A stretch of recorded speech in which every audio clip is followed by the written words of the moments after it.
Hello everyone and welcome back to my YouTube channel. मैं उम्मीद करता हूँ आप सभी लोग अच्छे से होंगे और आपने अपनी प्रिपरेशन स्टार्ट कर ली होंगी। 2 दिन पहले नोटिफाई हुआ था सिलेबस, तो आज टाइम था, तो मैंने कहा मैं आपको थोड़ा बहुत आइडिया दे देता हूँ चीज़ों का कि आपने चीज़ें कैसे कवर करनी है और कहाँ से कवर करनी है। ठीक है, आप देखें ये हमारा नोटिफिकेशन है और बहुत से लोग ये कह रहे होंगे कि एसएससी पैटर्न पे चले गए, हम कुछ और टॉपिक्स या कंपोनेंट्स पढ़ रहे थे एज़ पर ओल्ड सिलेबस। और मैं भी बच्चों को बोलता था कि कितना चेंज करेंगे, मतलब मुझे भी एक्सपेक्टेड नहीं था कि ये सीधे ही मतलब यू टर्न हो जाएगा कि यहाँ का वहाँ। बट अब देखो जो चीज़ है वो यही है और आपको इसी को पढ़ना है, इसी पे मेहनत करनी है। और ये कभी पॉसिबल नहीं होता है कि हर एक सेक्शन ऑफ एस्पायरेंट्स सेटिस्फाई हो सिलेबस से या किसी भी चीज़ से। तो इसलिए उन सब चीज़ों को साइड पे रख के आपने पढ़ना है। थोड़ा बहुत पहले मैं बेसिक आइडिया दे देता हूँ, ये आपको पता भी होगा, मैं बता देता हूँ फिर भी। देखो इस बार क्या है, आपके 100 क्वेश्चंस होंगे और उसके मार्क्स होंगे 200। हर क्वेश्चन पे 2 नंबर मिलेंगे और हर गलत क्वेश्चन पे आपको 0.5 मार्क्स जो है वो कट जाएगा। ठीक, इसमें एक अच्छी और बात ये है कि आपको डिवाइड करके बताया गया है कि कौन से कंपोनेंट से कितने क्वेश्चन आएंगे। जैसे जनरल इंटेलिजेंस एंड रीजनिंग से 20 क्वेश्चन आएंगे, जनरल अवेयरनेस से 20, क्वांटिटेटिव एप्टीट्यूड से 15, इंग्लिश से 15, मैथमेटिकल एबिलिटी से 15 और कंप्यूटर प्रोफिशिएंसी से 15। ठीक है, और बन गए 100 क्वेश्चन और 200 इनके मार्क्स हैं। अब सबसे पहले एक चीज़ समझो कि पहले जो आपके पास कंपोनेंट्स थे वो थे 14 कंपोनेंट्स, और आउट ऑफ 14 11 से 12 कंपोनेंट ऐसे थे जिसमें आपको याद रखने वाली चीज़ें थी, यानी पढ़ के आपको रटना है, याद रखना है, कैसे भी करके आपको याद रखना है। लेकिन इसमें अब क्या चीज़ है, सिर्फ 2 कंपोनेंट ऐसे हैं जहां आपने पढ़ना है। एक आपका है ये जनरल अवेयरनेस और दूसरा आपका है कंप्यूटर प्रोफिशिएंसी, यानी इनमें चीज़ें आपने पढ़कर याद रखनी है। बाकी जो 4 कंपोनेंट हैं, general intelligence and reasoning, quant, English और मैथमेटिकल एबिलिटीज़, ये वाली चीज़ें आपको प्रैक्टिस बेस्ड हैं, यानी याद कुछ नहीं रखना है। जितनी प्रैक्टिस करोगे, जितने ये टॉपिक्स के क्वेश्चन सॉल्व करोगे, उतना आपका हाथ जो है वो तेज़ बनेगा। क्योंकि देखो जैसे इसमें एसएससी में क्या होता है, जैसे आपको स्क्वायर रूट्स, क्यूब रूट्स, ये तमाम चीज़ें याद होनी चाहिए। हर एक टॉपिक, जैसे ब्लड रिलेशन है, कोडिंग डिकोडिंग है, यानी ऐसे ऑन योर टिप्स होना चाहिए। ऐसे ये कोडिंग डिकोडिंग का क्वेश्चन, तो इसमें ये वाली चीज़ लगेगी, by just looking at the question आपको पता चलना चाहिए कि ये क्वेश्चन ऐसे सॉल्व होता है। इस लेवल की आपको जो है वो प्रैक्टिस करनी है। ठीक है, अब इससे पहले मैं आपको थोड़ा डिवाइड करके बताऊं, एक चीज़ मैं आपको बताता हूं जो इनने बोला है। देखो ये कह रहा है the questions in part A, B and D will be of a level commensurate with the essential qualification with graduation. A, B और डी, यानी कि ए आपका आ गया general intelligence and reasoning, B आ गया जनरल अवेयरनेस और D आ गया आपका इंग्लिश कॉम्प्रहेंशन। फिर आपका बचता है C quant, E mathematical abilities और कंप्यूटर प्रोफिशिएंसी, ये आपका 10th स्टैंडर्ड लेवल का होगा। ठीक है, अब पहले थोड़ी चीज़ें मैं आपको बताता हूँ, फिर मैं आपको बताऊँगा कि बुक कौन सी लेनी है और कौन सी बुक से आपके क्वेश्चन सॉल्व हो जाएंगे। अब जनरल इंटेलिजेंस एंड रीजनिंग में बहुत से टॉपिक्स हैं जो पहले भी होते थे, जैसे आपका नॉन वर्बल सीरीज़ है, जैसे आपका फिगरल क्लासिफिकेशन है, अर्थमेटिक नंबर सीरीज़ है, सिलॉजिस्टिक रीजनिंग है, डिकोडिंग है, कोडिंग डिकोडिंग है, स्टेटमेंट कंक्लूजन है, ये पहले भी होता था। ठीक है, और यहाँ पर भी बहुत से ऐसे टॉपिक हैं जो पहले भी होते थे लेकिन अब इन्हें नए डाल दिए हैं। ठीक, उसके बाद मैं बताऊंगा अभी आपको बुक के बारे में भी। फिर जनरल अवेयरनेस में क्या है, देखो जनरल अवेयरनेस में जो sports, science, scientific research, people in news, current affairs है, ये तमाम क्वेश्चंस, ये 20 नंबर, ये 40 नंबर का है, यानी 20 क्वेश्चंस है।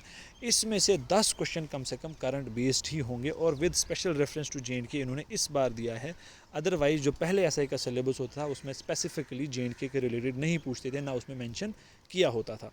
ठीक है, अब इसमें हिस्ट्री आपने जे की भी पढ़नी है और इंडिया की भी पढ़नी है, culture, geography, economic, general policy, ये भी आपने इंडिया का भी देखना है और जे के लिए भी कोई पॉलिसी बनी है उसको भी देखना है। अब हिस्ट्री में मुझे लगता है मेजरली फोकस आपने करना है 1857 के बाद, यानी कि जो फ्रीडम स्ट्रगल है उसके बाद का अपना देखना है आपने। ठीक है, ज्योग्राफी में भी जो इंपॉर्टेंट टॉपिक्स हैं, जैसे रिवर सिस्टम है, फिजिकल डिविजन्स हैं, क्लाइमेट एंड क्रॉप्स हैं। अच्छा, इंडिया का मैप आपको बहुत अच्छे से याद होना चाहिए, 7 सिस्टर्स आपको याद होने चाहिए अच्छे से, कौन कौन सी कंट्री के साथ वो अपना बॉर्डर शेयर करते हैं, ये सब चीज़ें आपको याद होनी चाहिए। फिर क्वांट में आता है ये सभी पुरानी चीज़ें हैं, रिलेशनशिप बिटवीन नंबर्स, अच्छा whole number, decimal, fraction, percentage, जो proportion, square root, average, interest, profit loss, ये जितने भी टॉपिक हैं, time and distance, time and work, partnership business, mixture alligation, ये पुराने ही टॉपिक हैं। और देखो मैंने आपको पहले ही बोला 6 कंपोनेंट्स में से 4 कंपोनेंट ऐसे हैं जो स्पेसिफिकली आपको प्रैक्टिस बेस्ड है, यानी पढ़ना नहीं है, बस प्रैक्टिस करते रहना है। इंग्लिश भी सेम है, इन तमाम टॉपिक्स के ऊपर जितने आप क्या करोगे, क्वेश्चन सॉल्व करोगे, जितनी वर्कशीट सॉल्व करोगे, उतना आप बेहतर बनोगे, ठीक है। फिर मैथमेटिकल एबिलिटीज़, ये 10th लेवल की 10th बेस्ड आपको पूछा जाएगा, अलजबरा भी, ज्योमेट्री भी, mensuration, trigonometry, statics and probability भी।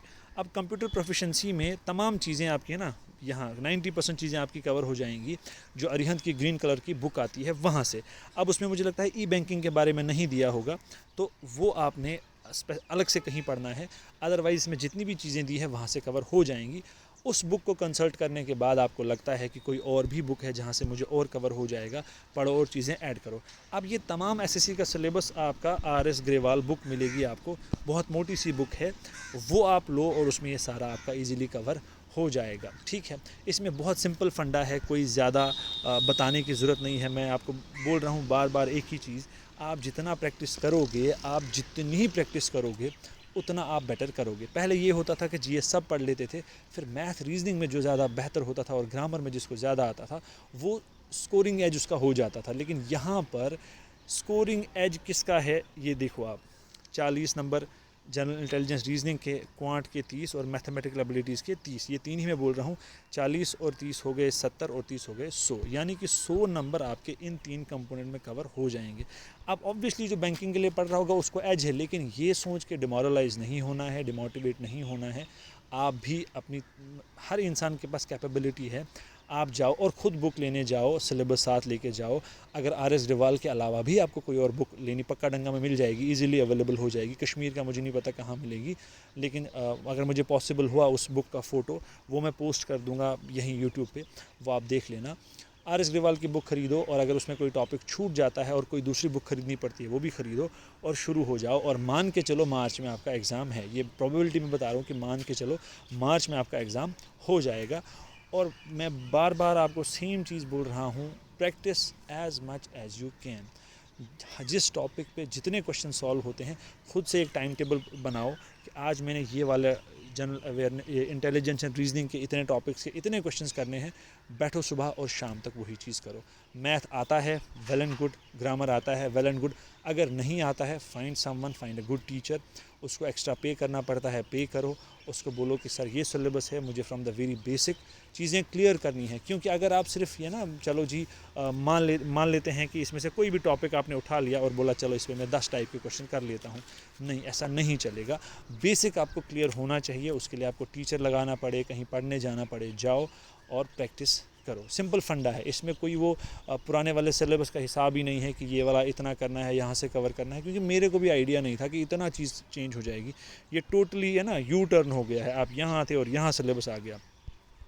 इसलिए प्रैक्टिस प्रैक्टिस और प्रैक्टिस। फ़िलहाल के लिए आपको 2 बुक्स लेनी है, एक आपके पास आर.एस. ग्रेवाल की बुक आएगी, उनको बोलना है कि सर एसएससी का पैटर्न पे बुक आती है आर.एस. ग्रेवाल की, ये सिलेबस है, ये वाली बुक दो, पक्का डंगा में आपको मिल जाएगी। दूसरा अरिहंत की ग्रीन कलर की बुक आपको कंप्यूटर के लिए लेनी है, उसमें सिर्फ मुझे लगता है ई बैंकिंग भी उसमें है, बट अगर नहीं होगा उसमें, मे बी लेटेस्ट पब्लिकेशन में हो, अगर नहीं होगा तो आप कोई और बुक लेके या गूगल से उसको उतना पढ़ सकते हो, ठीक है। रेस्ट कोई भी क्वेश्चन होगा, कोई भी चीज़ होगी, वो आप यहाँ पे कमेंट करो, स्पेसिफिकली वही चीज़ करना। तो नेक्स्ट वीडियो में मैं Q&A ले लूँगा, क्वेश्चन आंसर ले लूँगा और उनके वहाँ पर कोशिश करूँगा ये उनके आंसर देने के, ठीक है। तो अभी के लिए इतना ही, आप पढ़िए, मेहनत कीजिए और जितनी प्रैक्टिस होती है उतना प्रैक्टिस कीजिए। रेस्ट जो भी चीज़ें मुझसे होंगी हेल्प के लिए या बाकी किसी चीज़ के लिए, वो मैं करता जाऊंगा, क्योंकि ये समझो हमारे लिए भी नया है, क्योंकि एसएससी का पैटर्न है तो पहले हम किसी और हिसाब से पढ़ते थे, अब हम किसी और हिसाब से पढ़ रहे हैं। बट ये है कि मैंने कुछ लोगों को कंसल्ट किया जो एसएससी के लिए पढ़ते हैं या जिन्होंने एग्ज़ाम सॉल्व किया, उन्होंने ये चीज़ सजेस्ट की है, तो आप भी ऐसा ही कीजिए। वो बुक ले आइए और उस पर देखिए कि क्या सारे टॉपिक्स मिल रहे हैं। अगर कुछ टॉपिक्स के लिए कोई और बुक भी ख़रीदनी पड़ रही है तो वो भी ले लीजिए और प्रैक्टिस करना शुरू कर दीजिए विदाउट एनी डिले, ठीक है। तो चलिए, thank you and all the very best.